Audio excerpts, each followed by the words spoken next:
Alright, Playamar TV po. For today's video, magluluto muna tayo ng ah, chicken with broccoli and mushroom with pineapple. So, ito yung kanyang ang ating sahog ngayon is yung ating chicken, slice ko na into bite size. Then, meron tayong garlic, onion, tsaka red bell pepper. So, let's start. Start with, isusutay natin ito. Kanina, binabad ko na to siya sa toyo, little bit of calamansi juice kasi para matanggal lang yung langsa ng chicken. O, diba? Meron na rin siyang paminta, meron siyang bawang, then natimplahan ko rin siya may toyo, natimplahan ko na rin siya mga kapalangga sa salt. So, yan. Start! Okay, let's start with isusuti lang muna natin ang stir fry muna natin yung ating roast chicken.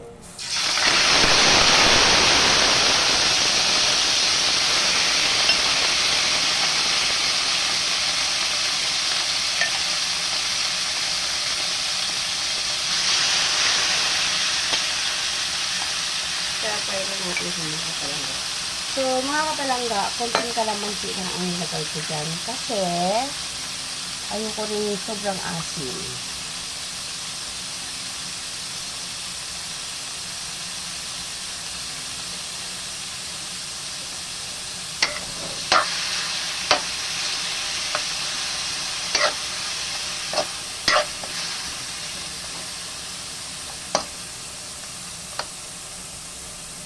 Yun. Saka na natin siya saka natin siya lalagay yung bawang, sibuyas, basta saute lang natin at palalabasin natin yung kanyang oil.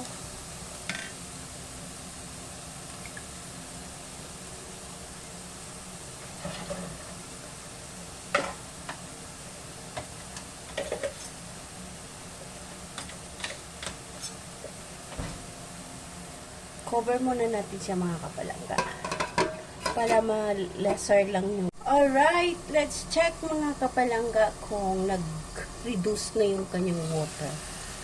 Ayun. So,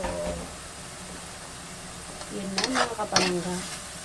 Palalabasin lang natin ng konti yung kanyang oil para mag-start na tayong isuti yung bawang at saka sibuyas. Okay?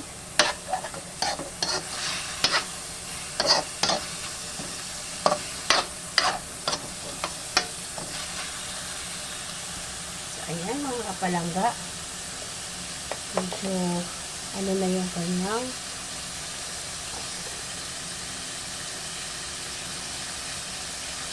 lumabas na yung kanyang oil. So, magay na natin siya i-set aside. Paalihin muna natin talaga. So, ayun, nakita yung mga kapalangga, hindi masyadong pantay yung pagka-slice ko kasi iba rin na, lang naman to, from personal family consumption. Yun ba yung tamang terminology doon? Family ulam. So, pwede na natin na-set aside ko ng mga kapalangga yung karne. Lagay na natin ang ating bawang.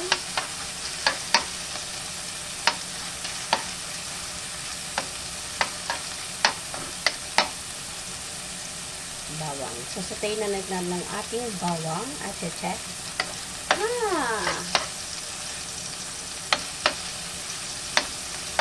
Yan. Medyo ipapa-golden brown lang natin yung ating bawang mga kapalangga para lumabas yung kanyang aroma.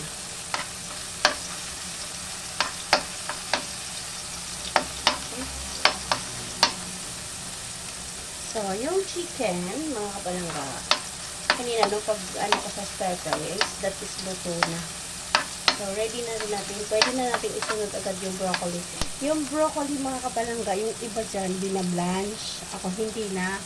Diretso na lang siya. Isa, as long as hindi naman siya masyadong Okay? So, yan. Golden brown na. Next na natin ang ating sibuyas. Fresh from farm. From palengke. Ayan. Okay.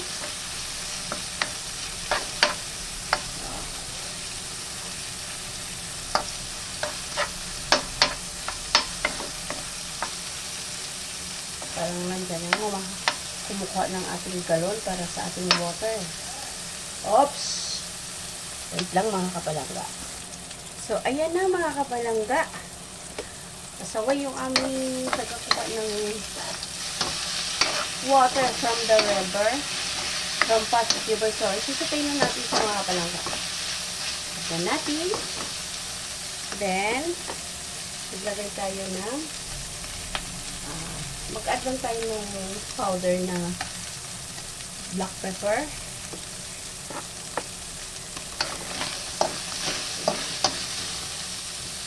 So, next, mga kabalangga, ilalagay na natin ang ating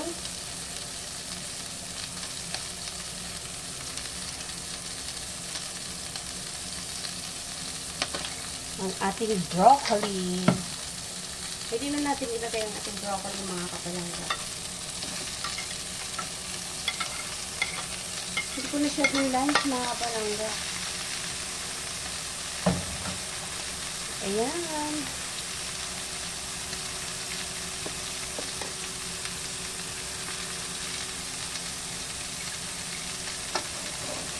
Hali lang. Hali time.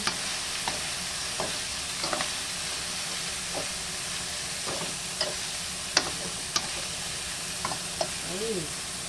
So, mix ito mga kapalangga, ha.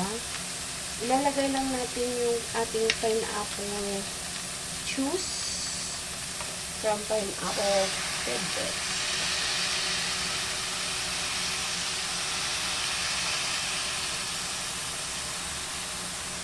Paano natin siya ilagay mga kapalangga? Medyo palutuin lang natin ng konti yung ating broccoli. Not totally ano siya, na as in lutong-luto. Half cooked, much better.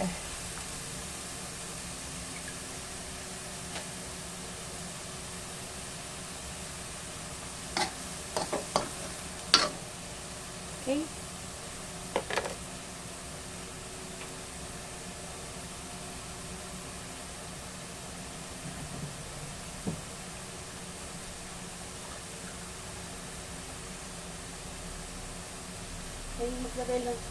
Maglagay lang tayo ng fresh water from Pasig River.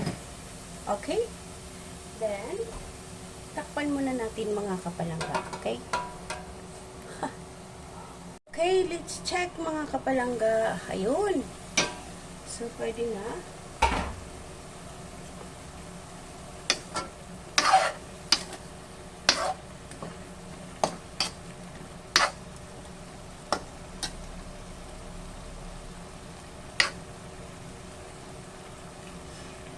Ilalagay na natin mga kapalangga ang ating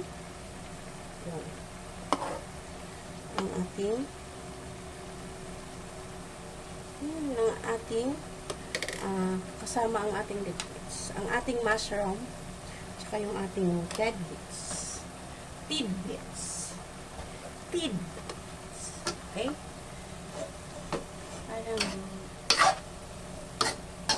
Then,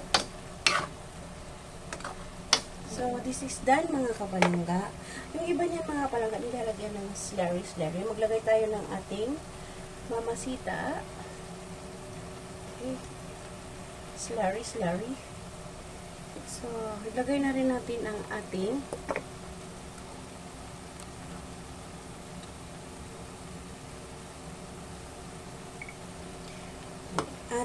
bell pepper.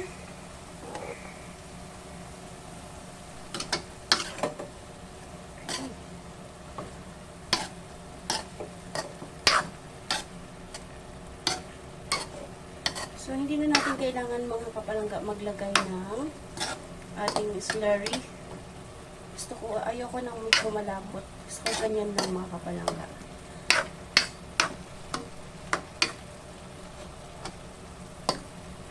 Yan. Bell pepper, much better kung half cook lang mga kapalangga, diba? So, ayan. So, ayan, mga kapalangga. Done na. Thank you so much. Leomar TV po. Bye. See you around mga kapalangga. God bless everyone. Salamat.